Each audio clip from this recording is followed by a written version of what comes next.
같이 지존하신 주님 이름 앞에 모두 무릎 꿇고 다 경배해. 거룩하신 주님 보좌 앞에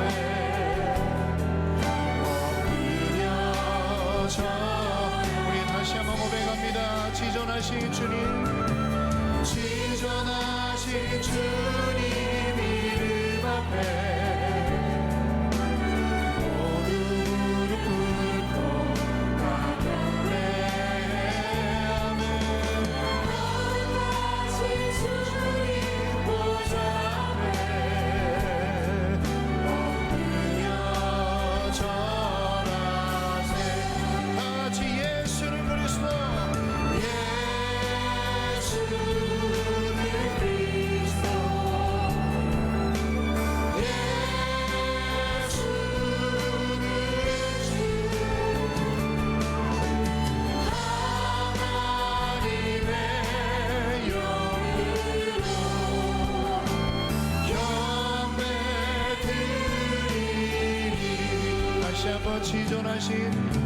지존하신 주님 이름 앞에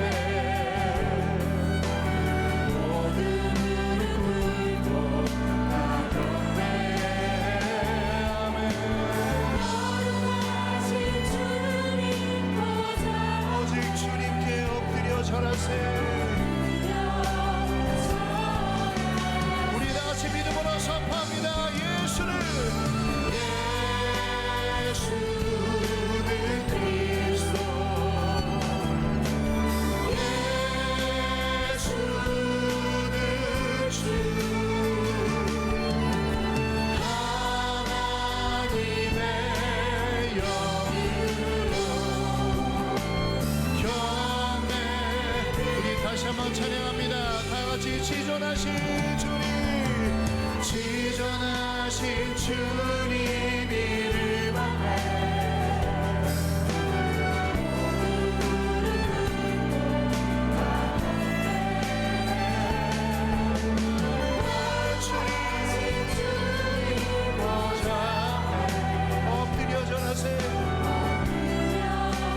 주님 모든 영광과 존귀를 받으시옵소서. 예수는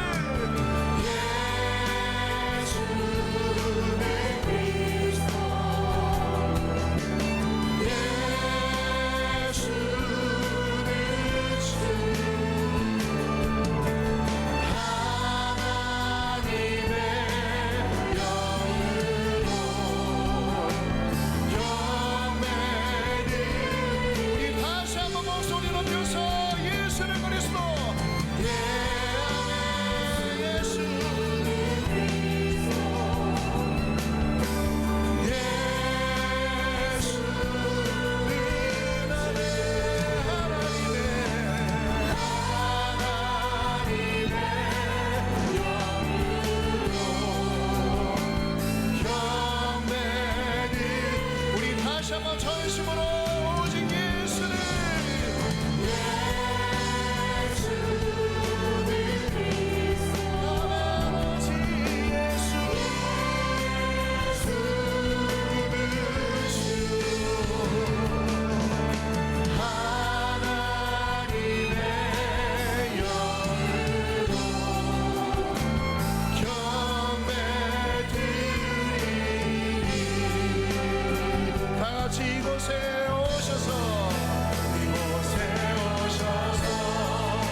주시옵소서.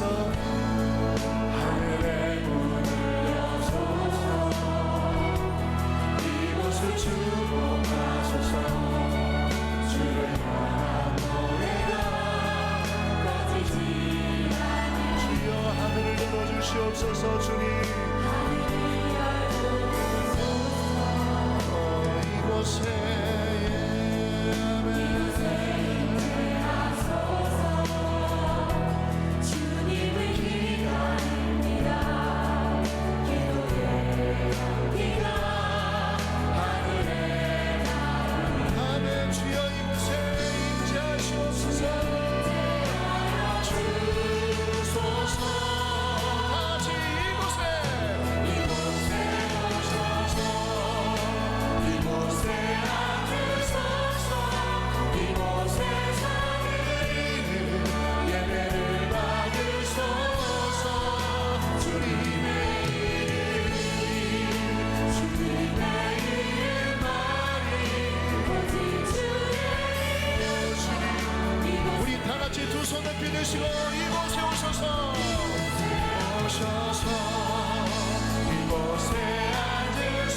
다 함께 사도신경으로 신앙 고백하겠습니다.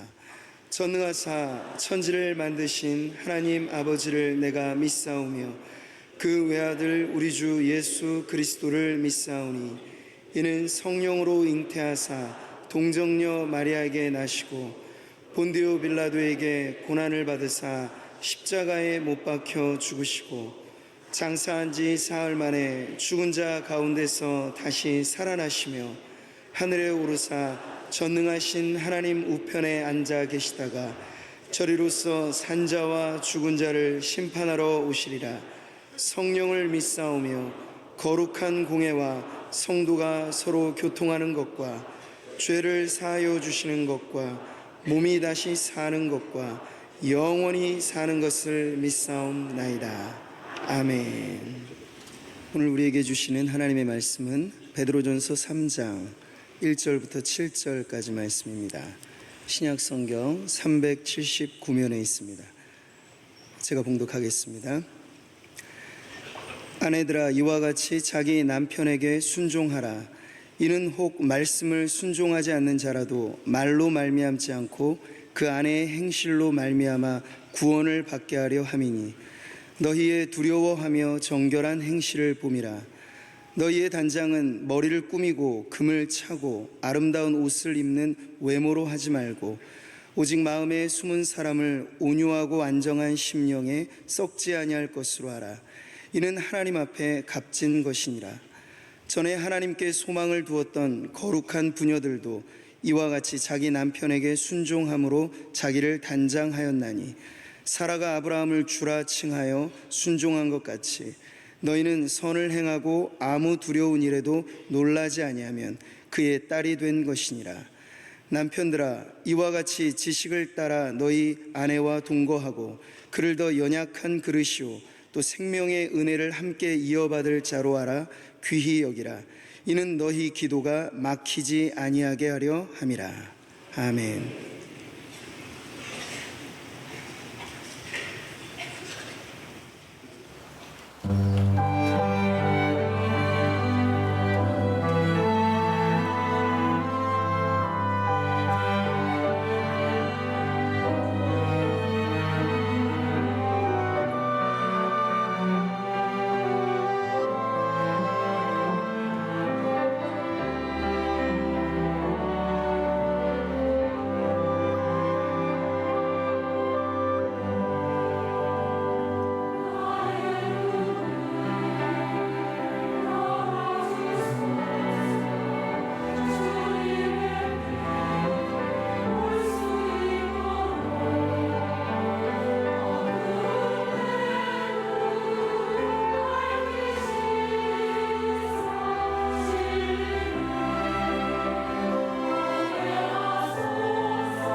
네.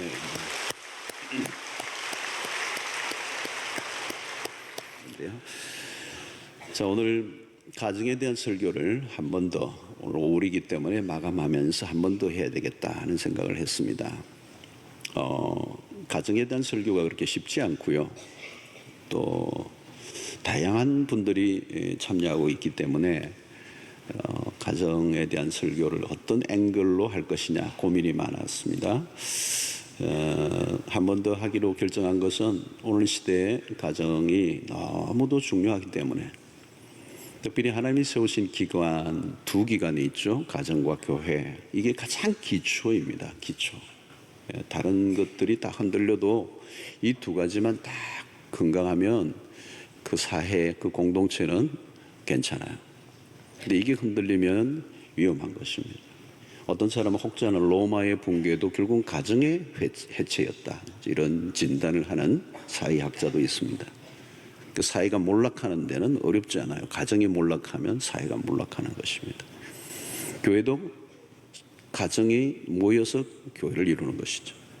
가정은 교회의 축소판입니다. 그래서 이 가정의 건강성, 오늘 우리 시대에 가정이 흔들리는 이 시대 속에서 그리스도인의 가정이 건강하게 세워져야 된다. 특별히 가정이라고 하는 것은 하나님이 세우신, 이게 우리 인간의 인륜이나 세상적인 어떤 사회적 관점에서 보는 것이 아니고 하나님이 세우신 것이다. 하나님이 세우신 가정. 거기는 하나님의 거룩한 의도와 계획이 있고, 또 그것을 통한 우리에 대한 하나님의 축복들이 숨겨져 있는 것입니다. 그래서 기초 중에 기초고, 이 기초가 허물어지면 대가를 많이 지불해야 되죠. 자, 특별히 우리는 가정 안에서의 관계 여부에 따라 이것이 우리의 삶 전체에 영향을 미친다는 거죠. 가정 안에서 일어난 관계 문제는 가정 안으로 끝나는 게 아니고 우리의 삶의 전반의 모든 관계, 이 부부 관계로부터 풀어지지 않으면 다른 것들이 다 꼬이게 되는 것입니다. 특별히 가정 안에서 부부의 관계가 잘 풀려지면 그게 모든 사회 모든 관계 안으로 연결이 되고 또 영향을 끼치는 것이라는 관점에서 이 부부의 관계는 언제나 깊이 들여다보아야 할 필요가 있습니다. 우리는 흔히 이 결혼 생활이라고 하는 것을 긴장과 갈등, 때로는 불만족과 권태, 때로는 우리의 인생에 무거운 또 다른 하나의 부담을 안고 힘겹게 살아가야 할 그런 뜻으로 가정을 하나님이 허락하시지 않았습니다. 가정을 허락하신 하나님의 뜻은 너무도 고귀한 것이고 우리의 행복과 또 우리의 변화와 성장을 위해서, 그리고 하나님의 나라를 이루는 일에 도구로 쓰여지도록 하나님이 허락하신 것입니다. 자, 오늘 본문은 7절로 구성되어 있는데 1절과 6절은 아내들에게, 그리고 7절은 한 구절만 남편들에게 말씀을 주셨습니다. 우선 이 본문을 딱 읽다 보면 상당히 남성 편향적이다라고 하는 느낌이 들어요. 왜 아내들에게는 6절이나 명령하고 있고 남편들에게는 딱 한 구절만 있느냐는 거예요. 베드로가 남자이기 때문에 한쪽으로 쏠려 있는 것 아닌가라고 하는 의구심을 갖게 됩니다. 또 설교자들도 대부분 남성들이기 때문에 남성들 편을 드는 것 같은 느낌을 받을 때가 여성들에게 있다고 생각이 돼요. 그래서 저는 오늘 1절부터 6절은 다루지 않고 7절만 다루기로,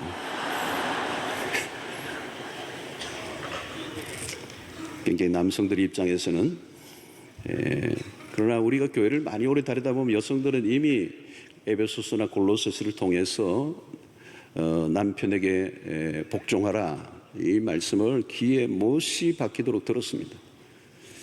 그리고 현명한 여성들은 이미 1절과 6절을 읽는 가운데 깨달음이 있었을 줄로 믿습니다. 그래서 오늘 7절만 다루기로 하는데 여성들은 매우 행복해하는 모습을 볼 수가 있는데요. 자, 여러분, 성경은 남성 우월주의를 지지하지 않습니다. 오히려 여성의 권리를 높여주죠. 성경은 남자와 여자의 우위를 이야기하지 않습니다. 상호적 원리, 동등의 원리를 가르칩니다. 특별히 인간관계라고 하는 것은 그렇죠. 어느 한쪽만 다루는 것으로는 해답을 얻을 수 없습니다. 특별히 가정, 이 부부의 관계 속에 한쪽의 행복, 한쪽의 불행 이런 건 없어요. 함께 행복하고 함께 불행한 것이죠. 이게 공동 운명체라고 볼 수가 있습니다. 자, 그런 관점에서 특별히 오늘 우리가 남성들에게 더 이 말씀을 우리가 받아야 될 입장은 가정에 있어서 남편의 책임이 크기 때문에 그렇습니다. 성경의 관점에서는 남성을 가정의 머리로, 아내의 머리로, 또 여성들에게 순종을 요구하는 것 안에 많은 포함된 것은 뭘까요? 남성의 리더십을 강조하는 것입니다. 희한해요. 하나님의 창조의 질서와 원리 안이 그 안에 있는 것입니다. 여성이 아무리 리더십을 발휘하려고 해도 한 가정의 리더십은 남성에게 주어졌다는 거예요. 이것은 남성의 특권이기보다는 책임이다라고. 그래서 남성이 제대로 리더십을 발휘해주지 않을 때 여성이 아내로서 아무리 노력을 해도 한계를 겪게 되는 경우가 많아요. 그것은 영적인 부분뿐만 아니라 우리의 삶의 전반에 걸쳐서 일어나는 원리라고 볼 수가 있습니다. 자, 오늘 7절을 보면 첫 번째는 베드로는 이렇게 얘기합니다. 남편들아, 이와 같이 지식을 따라 너희 아내와 동거하고, 지식을 따라 너희 아내와 동거하고. 자, 아내와 함께 동거, 함께 살아갈 때 매우 중요한 것이 지식을 따라. 여기 지식을 따라라는 것은 여러분, 사랑과 존중은 어디에서부터 오는가 하면 지식으로부터 시작이 되는 것입니다. 우리가 예배를 드릴 때도 하나님을 온전한 예배를 드리는 사람은 누굴까요? 하나님을 잘 아는 사람이에요. 하나님을 아는 지식이 있어야 하나님을 예배하죠. 하나님을 존중하게 여기는 사람은 누굴까요? 하나님이 누구이신지를 아는 사람이라는 거죠. 제임스 패크 박사의 이 하나님을 아는 지식이라는 아주 고전적 좋은 책이 있습니다만은 우리의 신앙이 하나님을 아는 지식이 늘어갈수록 예배는 더 놀랍고 영광스러워질 수 있어요. 오늘 여기 지식이라는 단어를 베드로가 아내를 향하여 남편이 가져야 할 하나의 매우 중요한 기준을 얘기하고 있는 것입니다. 지식을 따라. 자, 정말 지식이 없으면 사랑할 수가 없어요. 지식이 없으면 존중할 수 없다는 거예요. 여기 지식이란 뭘까요? understanding, 이해를 말합니다. 우리 관계 안에서 상처들이 생기는 이유가 뭐냐면 이해의 부족에서 온다는 거예요. 이해의 부족. 우리의 모든 인간관계가 그래요. 이해의 부족에서 우리는 갈등을 겪게 되는 것입니다. 서로 아는 듯 하지만 너무 모르고 살아가는 것이 문제를 일으키는 요인이 된다는 거예요. 존 그레이의 책 화성에서 온 남자, 금성에서 온 여자, 아마 읽어보신 분들이 많이 계실 거예요. 전혀 다른 별나라에서 온 사람들이 만나서 살아가는 거예요. 화성에서 온 남자예요. 그러니까 금성에서 온 여자가 맞을 리가 없어요. 자, 여러분, 너무 다르다는 것입니다. 서로 다름. 그러므로 이해하는 노력을 하지 않으면 평행선을 긋고 계속 갈등할 수밖에 없다. 남자와 여자가 얼마나 다른가, 이 다름을 바로 이해하지 않으면 혼란은 계속된다는 것입니다. 서로에 대한 무지는 불행의 씨앗입니다. 상대를 판단하고 비난할 때 가만히 보십시오. 그 판단과 비난은 사실 이해를 충분히 하지 못하면서 오는 때가 많다는 거예요. 남편들이 아내의 가슴 속에 있는 이야기를 다 듣고 난 다음에 어느 날 하는 말이 있어요. 난 당신이 그렇게 힘든 줄 몰랐어. 몰랐다는 거예요. 내가 진작 알았다면 내가 그렇게 하지 않았을 텐데 몰랐어. 여러분, 아주 나쁜 남편이 아니라면 의도적으로 아내를 힘들게 할 사람은 없습니다. 몰라서 문제가 되는 거예요. 그런데 이것이 세월을 한참 보내고 수없는 세월을 보내고 난 다음에 내가 몰라서 그랬다 하면 얼마나 안타까운 일이겠습니까?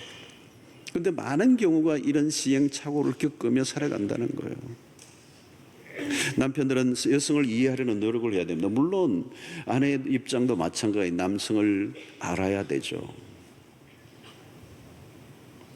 상당한 학습이 필요하다는 것입니다. 어느 분야든 출발하면 그 어떤 분야에 대해서 연구가 필요하잖아요. 그런데 가정에서 남성과 여성에 대한 이해, 이 학습이 없는 거예요. 그러니까 무지함으로 아내를 대하다 보니 나도 모르게 상처를 주는 거예요. 나도 모르게 고통을 주는 거예요. 내가 나빠서 그런 게 아니에요. 저도 돌아보니까 결혼 초기에는 진짜 하나도 몰랐어요.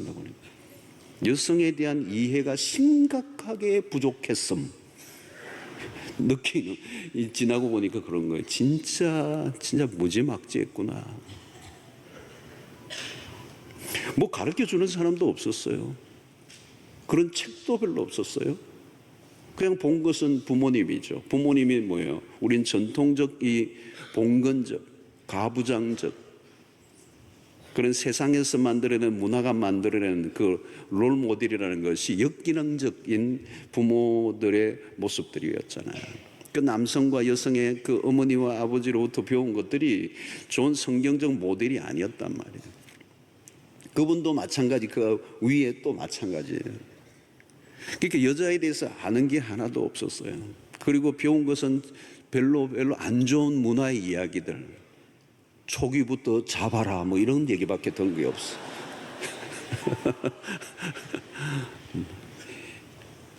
아주 나쁜 이야기들이 많이 막 얘기 담고 싶지도 않은 얘기들이 많잖아. 그냥 열심히 저는 목사가 저는 강도사 때 결혼을 했습니다만 목사가 되기 직전에 결혼했으니까. 그런데도 불구하고 이해가 없었던 거예요. 열심히 사역하고 뭐 가끔 뭐 외식이나 하면 잘하는 것인 줄 알고 열심히 저는 사역만 한 거예요. 이게 보니까 고통을 많이 준 거예요.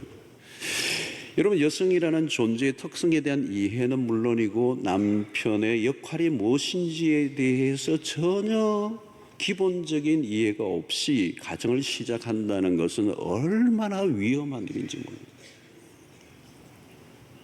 서로 막연히 상대가 나에게 어떻게 해주기를 바라는 마음만 가지고 만나보세요. 서로가 그런 마음을 갖고 있거든요.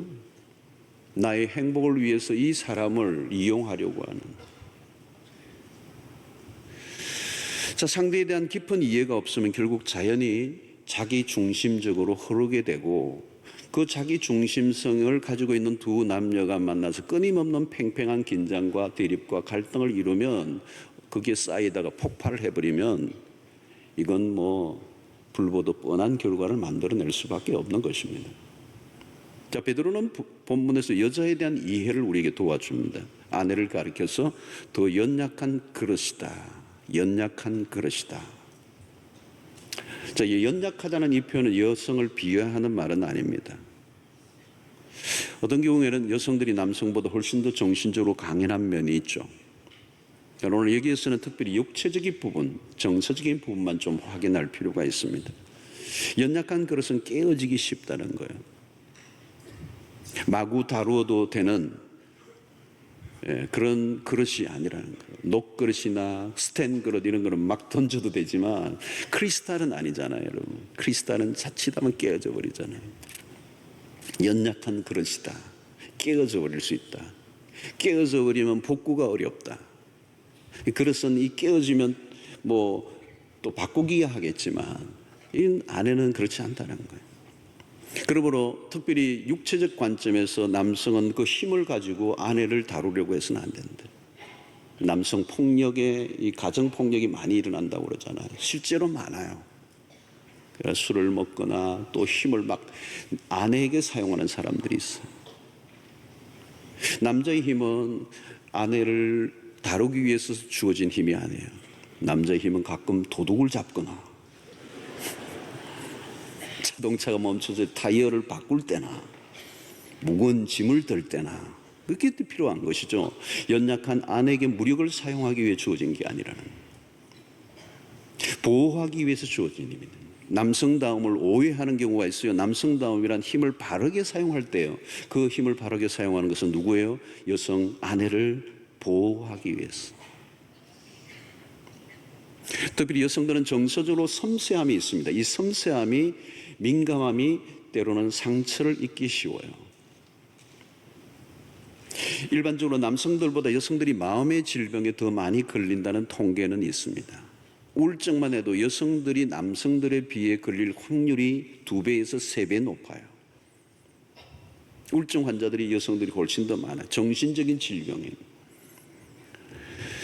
자, 여러분 육체적 질병도 사실은 마음의 병으로부터 시작된 경우가 얼마나 많습니까? 암도 마찬가지죠.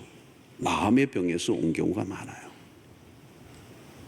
아내들이 겪는 마음의 병은 대체로 남성이 제공할 가능성이 높은 것입니다. 아내는 다양한 형태로 마음을 표현했는데 알아차리지 못하는 경우가 있어요. 남편의 반복된 무관심이 병을 키웁니다. 아내들의 얼굴을 자세히 보면 남편이 누구인가를 대충 알 수가 있습니다. 남편의 인격과 남편의 아내에 대한 배려와 관심이 아내의 얼굴에서 표현되어지는 거죠. 그러면 아내의 얼굴은 남편의 성적표라고 할 수가 있어요. 옆 사람을 보지 마시길 바랍니다. 사랑과 존귀함을 받고 있는지 아닌지를 숨길 수 없는 거예요. 얼굴에 써놓고 있는 것입니다. 남편의 한마디는 아내의 영혼에 결정적인 영향을 미칩니다. 여성들은 외모에 관심이 민감하죠. 잘못 말하면 상처를 입게 됩니다. 남자들은 이발소 갔다 오면 별로 신경 안 씁니다. 쑥쑥하고 끝납니다. 내가 오늘 갔다 온 건지 안 온 건지 나중에 잊어버립니다. 근데 아내들은 반드시 머리가 잘 됐는가 안 됐는가를 남편에게 묻습니다. 묻는 이유는 칭찬을 듣고 싶은 거죠. 근데 남편이 아무리 노력해도 그 얼굴이 그 얼굴이다. 아줌마 정신 차리세요. 뭐 이러면 상처를 받아요. 여자분들은 옷을 하나 사면 패션쇼를 하죠. 남편의 평가를 듣고 싶은 거죠. 여러분 좋은 말 한다고 돈 더 드는 것도 아닌데 잘 어울린다고 해주면 얼마나 좋겠어요. 당신 옷이네 바로. 딱 맞네. 아주 잘 샀어. 속은 아니래도. 칭찬할 때 아내가 그 말을 믿지 않는다 할지라도 좋은 말을 해주는 것이죠. 좋은 말.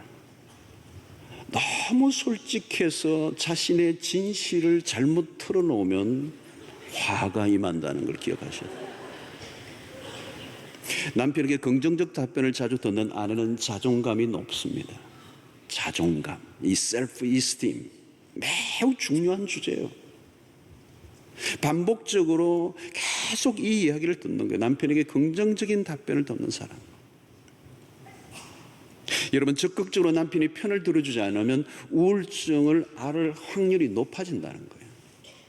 칭찬을 들으면서 자신에게 있는 그런 낮은 자존감이 서서히 치유가 되며 그 아내가 왕비로 변해서 가는.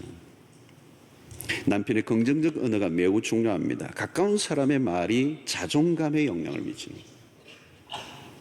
일반적으로 여성들은 남성에 비해 청각적입니다. 청각적이에요. 듣는 것에 민감합니다.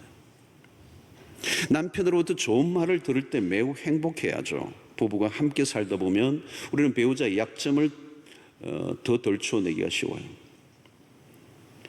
자칫하면 서로 약점을 비난하고 지적하다가 큰 싸움으로 확대될 때가 얼마나 많습니까? 배우자의 결점과 단점은 누구에게나 있습니다. 그러나 단점보다는 장점을 보아주기로 결정하고 반복적으로 칭찬과 격려를 해나갈 때 자존감은 높아져 가고 삶의 안정감을 얻게 되는 거죠. 그때 우리는 부부는 온전히 하나가 될 수가 있는 것입니다. 사실 작은 것에 상처를 입고 작은 것에 행복을 얻습니다. 여러분 자존감이 매우 중요해요. 자존감. 이 자존감이 행복감이에요. 다른 말로 하면.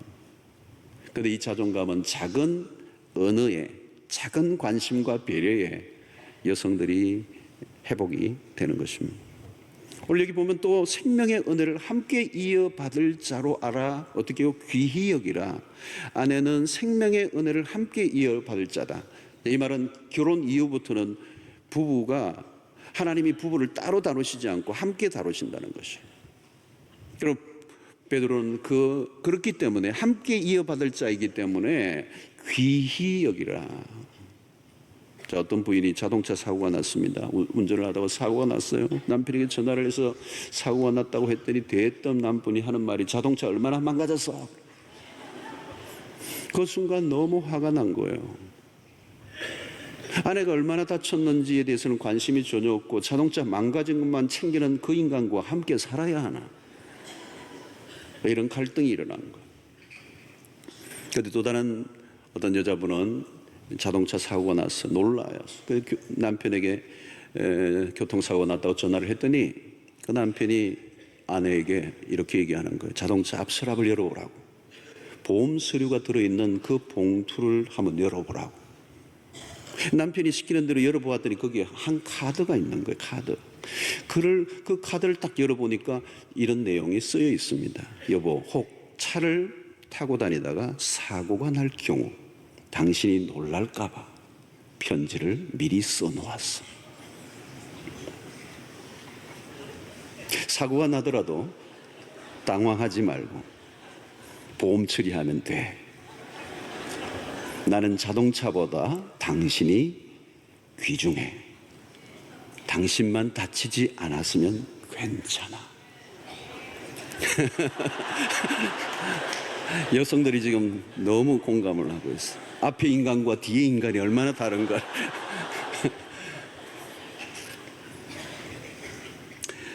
여러분, 귀히 여긴다는 것은 약하니까 좀 도와주라 이 말 정도가 아니에요. 존중히 여기라는 거. 존중히. 깊은 관심을 쏟아주라는 것입니다. 영어 단어로 concern이라는 단어가 있어요. consider라는 단어가 있어요. honor라는, respect라는 이런 단어들이 있어요. 존중히 여기는, 귀히 여기는, 깊은 관심을 가져주는. 우리는 한국 문화 안에서는 절대 복종하는 아내를 둔 죄앙적 남성을 우대하는 경향이 있어. 나는 집에 가면 꼼짝도 안 해. 군림하는 남편이 잘하는 것으로 여깁니다. 아내를 종처럼 부리는 것에 대해 무용담을 늘어놓는 남성들이 있습니다. 그것은 봉건적 사회에서 가부장적 남성상이지 성경적 그리스도인의 남성상은 아닙니다. 그래서 자랑할 이야기가 아니죠. 못난 남성의 부끄러운 자아상일 뿐이라는 겁니다. 자, 구체적으로 아내를 귀히 여긴다는 것은 관심을 쏟아주는 것이다. 우리는 귀한 것에 관심을 쏟잖아요. 어떤 것이든 귀하면 거기에 관심을 계속. 집에도 뭔가 귀한 게 있으면 계속 거기에 관심이, 그게 잘 있는지 날마다 확인하고 날마다 지켜보고 날마다 닦아주고. 사랑이란 뭘까요? 관심을 가져주는 것이다. 아내들은 관심을 받고 싶어 합니다. 아내들이 가장 힘들어하는 것은 남편의 무관심이에요. 우리는 사랑의 반대말은 미움이 아니라 무관심이라는 말을 우리가 많이 듣습니다. 사랑은 관심이에요.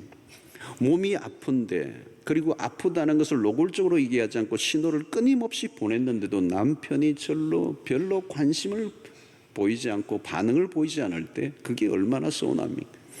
아내가 관심을 가지는 것, 그 관심이 뭔지에 같이 관심을 가져주는 것, 이게 사랑이죠. 사실 남자와 여자의 관심 분야가 다릅니다. 중요하게 여기는 것도 다르고요. 관점의 차이도 있고요. 일과 사건을 바라보는 방식과 처리하는 방식도 달라요. 남성들은 생일이나 결혼 기념일 이렇게 별로 그렇게 중요하게 여기지 않는 것 같아요. 뭐 저만 그런지 모르겠는데 저는 지금도 결혼 기념일을 정확하게 기억을 잘 못해요. 되게 이상해요.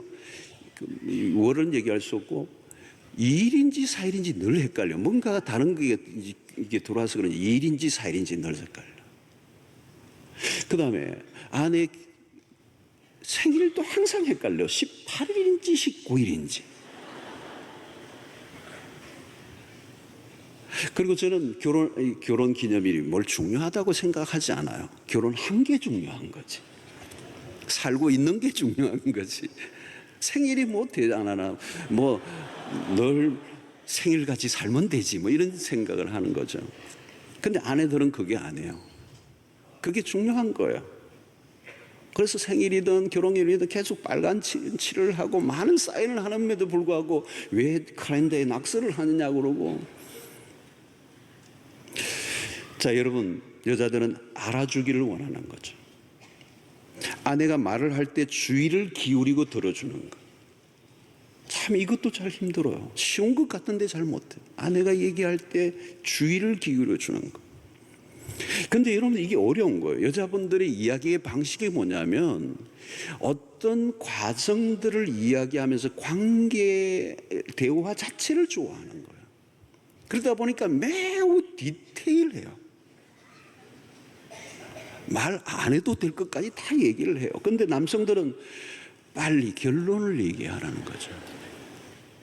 여러분, 여기 백화점 가면 그렇잖아요. 남성들은 살 목표를 가지고 그걸 딱 보고 살면 그냥 오는 거예요.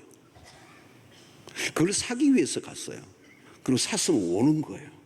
그런데 여성은 절대 그러지 않아요.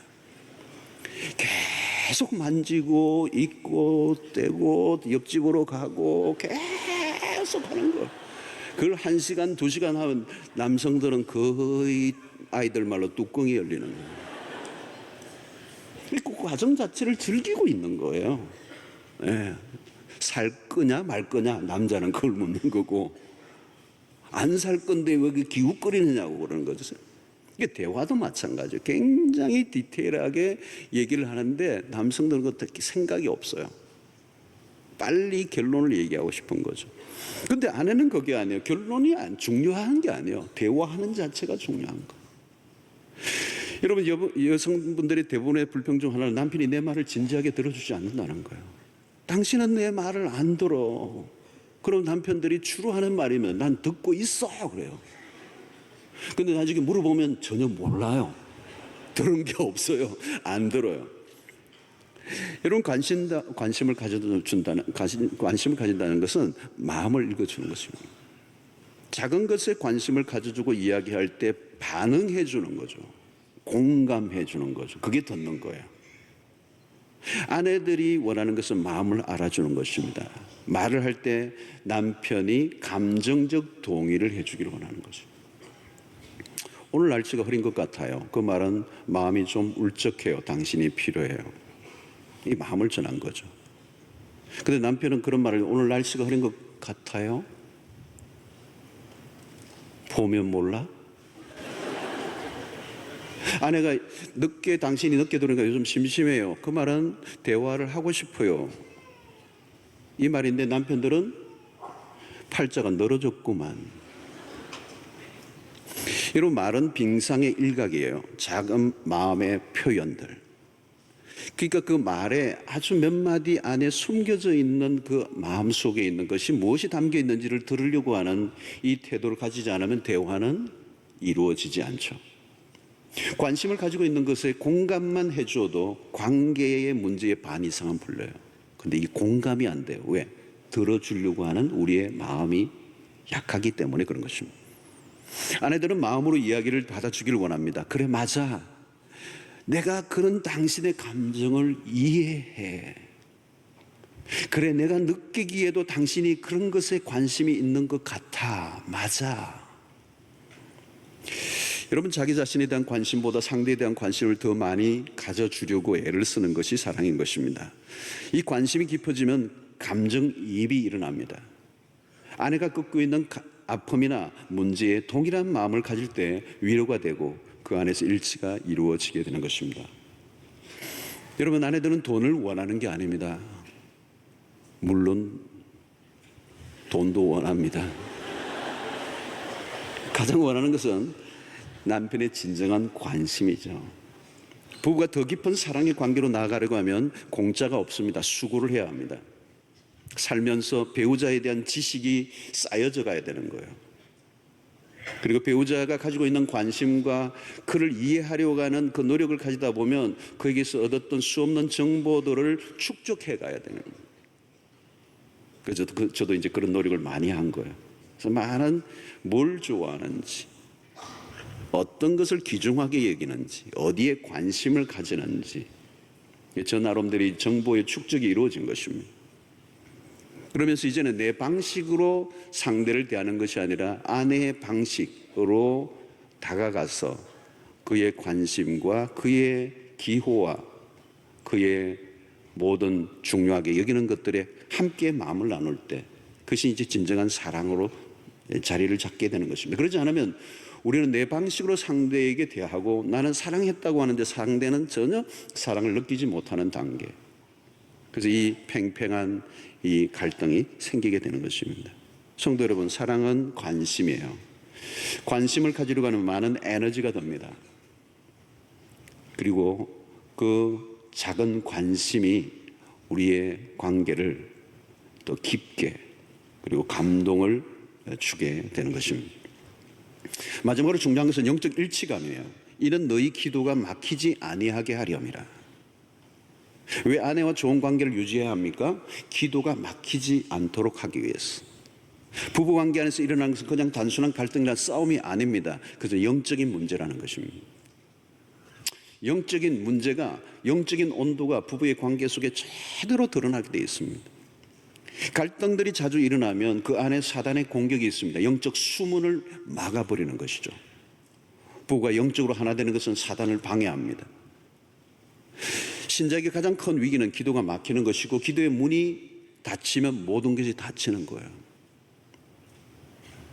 부부가 함께 기도한다는 것은 하나됨을 말합니다. 함께 기도한다면 세상에 무서울 게 없어요. 함께 기도하는 부부, 그것보다 더 놀라운 일치감은 없습니다. 그래서 우리는 배우자를 위하여 기도하는 것도 좋지만 배우자와 함께 기도하는 것보다 더 좋은 것은 없습니다. 부부가 함께 기도해 보세요. 엄청난 역사가 있나요? 부부가 함께 손을 잡고 이런 기도해 보신 적이 있습니까? 놀라운 역사예요. 그래서 부부의 하나됨을, 일치를 이루는 놀라운 힘뿐만 아니라 두세 사람이 내 이름으로 모인 곳에 내가 그들과 함께 하겠다고 하는 말씀처럼 두세 사람 가운데 부부가 마음이 하나 되어 기도하는 것은 놀라운 것이에요. 막힘없는 기도 생활로 부부가 영적으로 하나 될 때 영적 다이나믹이 일어나는 것입니다. 자, 마태복음 5장 23절과 24절에 이런 말씀이 있습니다. 그러므로 예물을 제단에 드리려다가 거기서 내 형제에게 원망 들을 만한 일이 있는 것이 생각나거든 예물을 제단 앞에 두고 먼저 가서 형제와 화목하고 그 후에 와서 예물을 드리라. 자, 여러분, 인간관계를 먼저 풀지 않으면 영적으로 마치는 거죠. 특별히 인간관계의 핵심은 부부의 관계예요. 부부의 하나됨. 특별히 우리는 이 가정에서 남편은 이 문제에 리더십을 발휘해야 된다는 거예요. 영적인 키를 남편이 갖고 있다는 거예요.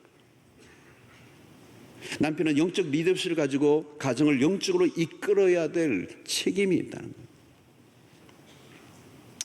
물론 남편이 신앙이 없다면 아내가 그 일을 위해 노력해야 된다고 오늘 1절과 2절에서 표현하고 있어요. 쓸데없는 자존심의 싸움보다 영적 분위기가 깨어지지 않도록 노력해야 하는 것이 신앙을 가진 그리스도인의 가정의 책임입니다.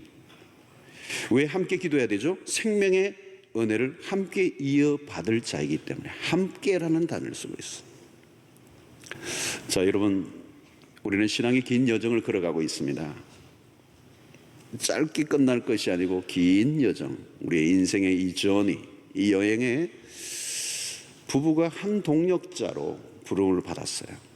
이 여행의 완주를 위하여 이 부부는 서로 격려하고 지지해야 합니다. 특별히 어려운 순간이 올 때 이 동반자의 역할은 너무도 큽니다. 우리 인생을 걸어가는 동안에는 예기치 않는 폭풍우가 몰아닥치고 인생의 고난이 찾아올 때 함께 걸어가는 위대한 이 동력자, 이 동반자, 홀로가 아니라 함께 문제를 풀어갈 때 짐은 가벼워질 수가 있습니다. 부부관계는 따로 떼어 생각할 수가 없어요. 함께 걸어가고 함께 유업을 받을 자로 부름을 받았습니다. 어느 한쪽도 이 유업을 놓쳐서는 안 돼요. 그러므로 우리는 서로가 기여해야 돼요. 특히 남성으로서 아내의 영혼에 그 영혼이 살아나도록 피어나도록 도와줘야 될 책임이 있습니다. 아내의 마음의 정원을 가꾸어 줄 유일한 역할은 남편이 받은 것입니다. 그 영혼이 아름답고 더 깊어지고 더 풍요해질 수 있게 만드는 역할은 바로 남편이 하는 것이고 그 아름다운 마음의 정원이 왜 꽃이 만발하면 그 향유와 그 기쁨은 부부가 함께 누리는 것입니다. 옷을 사주고 좋은 차를 사주고 맛있는 음식을 사주는 것도 좋지만 가장 귀한 공헌은 아내의 영혼을 아름답게 세워주는 것. 내가 당신을 만나 내 영혼이 이렇게 깊어지고 풍요로워졌다고, 내가 하나님의 사람으로 세워질 수 있었던 은혜는 바로 당신 때문이라고. 세월이 흐르고 주름살이 깊어져 갈 때 더 멋있는 부부로 세워져 갈 수 있게 된다는 것처럼 축복이 어디 있겠습니까? 남편의 리더십을 통하여 아내를, 그리고 아내의 내조를 통하여 한 남성이 완성되어져 가기 위하여 하나님이 우리를 가정이라는 울타리 안으로 불러주신 것입니다. 가장 최상의 목표는 부부가 함께 영적으로 성장해 가는 것입니다. 함께 하는 가운데 서로의 성장을 도와요. 홀로 있으면 성숙해질 것 같지만 그러지 않아요. 함께, 불완전한 사람이 함께 만나 부딪히고 깨어지고 때로는 갈등과 위기를 겪지만 그런 관계를 통하여 내가 누구인지를 확인하게 되고, 그리고 우리는 서로 발전을 향하여 가게 되는 것입니다. 상대가 나를 화나게 할 때 속상할 수 있지만 알고 보면 그 일을 통하여 내가 누구인가를 알게 되는 거예요. 혼자 살았으면 전혀 나는 성자인 줄 알았을 거예요. 근데 함께 살다 보니까 내가 성자가 아니에요. 별것 아닌 것에 화내고 별것 아닌 것에 열받는 나 자신을 보며 내가 얼마나 연약한 존재인가를 깨달아요.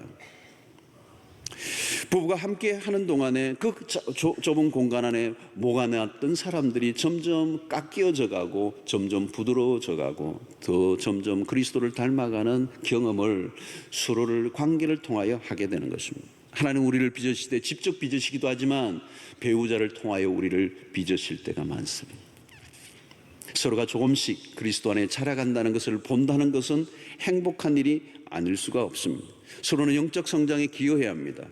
그리고 영적 성장에 이를수록 가정은 더 견고해지고 풍성해지게 되는 것입니다. 하나님은 남자와 여자를 다르게 지었습니다. 다름이 우리를 힘들게 할 때가 있어요. 그러나 그 다름을 통하여 하나님은 우리를 온전하게 하신다는 거예요. 그래서 어떤 게 보면 그 아내, 그 남편이 정말 안 맞아요. 그 안 맞기 때문에 만나게 하신 거예요. 그리고 그 안 맞는 그것이 나에게 필요해서 만나게 하신 거예요. 그리고 그 안 맞지만 그 안 맞는 관계 안에 서로가 하나님의 은혜를 구하며 함께 부딪히며 살아가다 보면 하나님이 이 아내, 이 남편을 왜 나에게 붙여주셨는지를 깨닫게 되는 것입니다. 사랑하는 성도 여러분, 이 순례의 여정의 최고의 동반자로서 부부가 함께 아름답게 세워지는 은혜가 있게 되기를 바랍니다. 자, 요즘 젊은이들이 결혼을 미루거나 결혼을 포기하는 경향이 많아졌습니다. 사회적 요인들이 있죠. 5포, 7포 얘기합니다. 함께 결혼하고 살아간다는 것이, 또 자녀를 낳고 기른다는 것이 오늘 사회가 굉장히 사회적 요인이 있습니다. 그럼에도 불구하고 결혼을 대하는 시각에도 문제가 생긴 것 같아요. 결혼은 불행할 것이라고 하는 부정적 관심이 많아졌어요. 결혼하면 불행해진다라고 하는.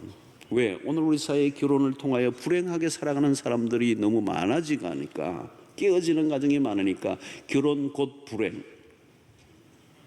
그런 잘못된 부정적 관점이 늘어나고 있습니다.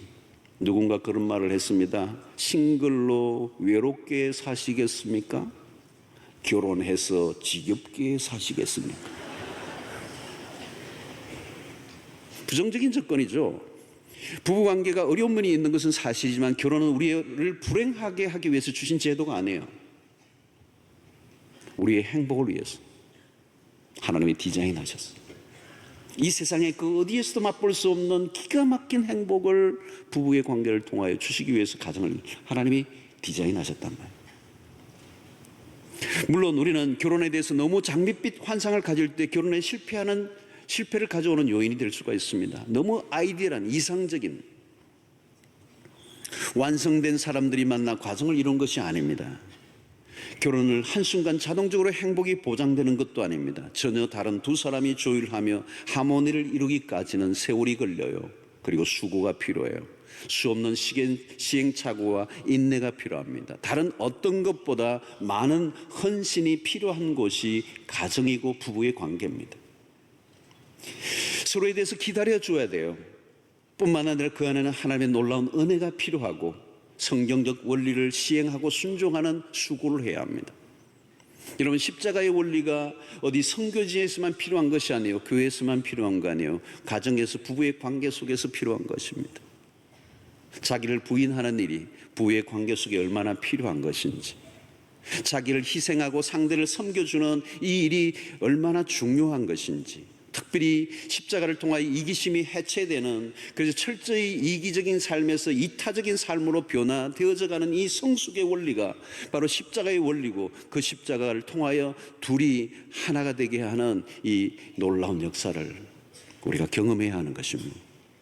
우리는 세상이 주는 메시지에 속지 말아야 합니다. 결혼은 단순한 논리 속의 행복과 행복이나 불행이라고 규정해서는 안 돼요. 우리는 그 결혼이 하나님의 아이디어고, 인간에 대한 행복과, 그리고 그 결혼의 부부의 관계 속에 우리를 더욱더 영적으로 성장시키고자 하는 하나님의 계획이 있을 뿐만 아니라, 그 성숙하고 성장된 그 부부의 과정을 통하여 하나님의 나라의 거룩한 사명을 이루도록 우리를 불러내신 것입니다. 우리의 가정이 행복해지는 것은 쉬운 것은 아닙니다. 그러나 그리스도께는 기가 막힌 이 텍스트, 성경을 주셨어요. 가정을 만드신 분이 그 가정이 어떻게 행복하게 세워져 갈 수 있을 것인지에 대한 원리도 주셨어요. 그 원리를 신실하게 지킬 수만 있다면 우리의 가정은 얼마든지 행복할 수 있고, 오늘 이 세상의 논리에 휘둘리지 않고 건강한 가정으로 세워짐으로 우리의 든든한 기초를 통하여 그 가정의 행복뿐만 아니라, 그리고 이 사회 속에 오늘 흔들리는 수 없는 이 세대 가운데 정말 가정이 어떠한가를 보여주는 그런 사명을 가진 자들로 우리의 가정들이 세워질 수 있게 되기를 축원합니다. 건강한 가정이 되시길 바라고, 행복한 가정이 되시길 바라고, 그리고 부부가 갈수록 더 깊어져가는 영적인 성장이 일어날 수 있기를 바라고요. 그 안에서 하나님이 여러분들의 가정을 통하여 놀라운 일들을 행하실 줄로 믿습니다. 기도하겠습니다. 하나님 아버지, 오늘 우리의 가정을 주신 하나님의 의도를 깨닫게 하시고, 남편과 아내의 그 위치와 역할을 확인하게 하시고, 우리의 가정을 통한 하나님의 계획과 뜻이 이루어질 수 있도록 역사하여 주시옵소서. 흔들림 없게 하여 주시옵시고, 견고하게 세워질 수 있도록 역사하여 주시옵소서. 우리의 가정과 부부의 관계 속에 어려움과 위기와 때로는 아픔을 겪고 있는 가정들도 있는 줄 압니다. 주님, 자비를 베풀어 주시옵소서. 회복되게 하여 주시옵소서. 길을 보여 주시옵소서. 다시 시작할 수 있게 하여 주시옵소서. 그래서 우리의 가정도 다 함께 하나님의 나라의 유업을 얻는 역사가 일어나게 하여 주시옵소서.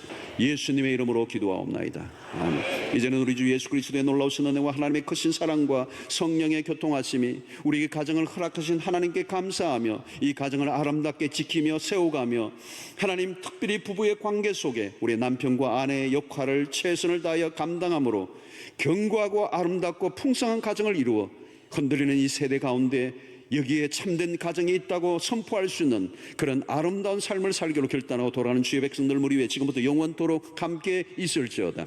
아멘.